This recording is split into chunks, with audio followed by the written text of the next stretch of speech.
Hello, আসসালামু আলাইকুম viewers. আজকে দেখাবো বিফ চাপ ভাজা। আপনারা সম্পূর্ণ ভিডিওটি মনোযোগ দিয়ে দেখবেন। আমি এখানে ফার্স্টে কিছু বিফকে পিস করে এখন থেতলিয়ে নিয়েছি। দেখেন, পুরো একবারে ভালো মতো থেতলিয়ে নিতে হবে। এখানে আমি থেতলিয়ে নিয়ে ভালো মতো ধুয়ে পানি ঝরিয়ে রেখেছিলাম কিছুক্ষণের জন্য। তারপর আমি দিয়ে দিব এখানে আদা বাটা প্রায় 1 চামচের মতো। আদা বাটা দিয়ে দিব হলো লবণ, হলুদের গুঁড়ো 1 চা চামচ এবং মরিচের গুঁড়ো 2 স্পুন। একটু ঝাল ঝাল রাখবো বিফ চাপটাকে।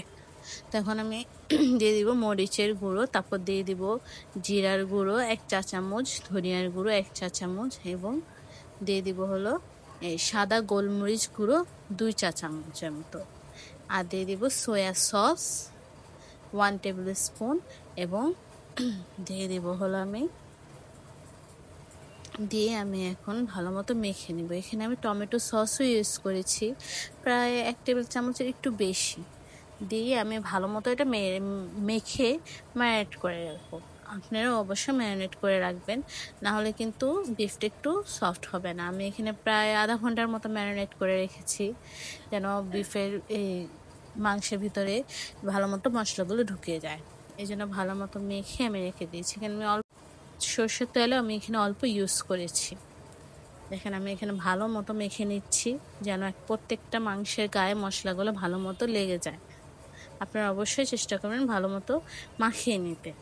মাখিয়ে নেওয়ার পর আমি এখানে প্রায়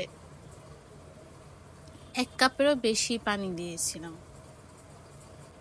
1 কাপের একটু বেশি পানি দিয়ে আমি সিদ্ধ করতে বসিয়েছি। পানিটা যেমন একবারে টেনে আসবে সেম এরকম লাগবে। আমি একটা প্যানে তেল নিয়ে নিয়েছি। তেল নিয়ে আমি এখানে মাংসগুলো একটার পর একটা চাপগুলো দিয়ে দিব ভাজার জন্য।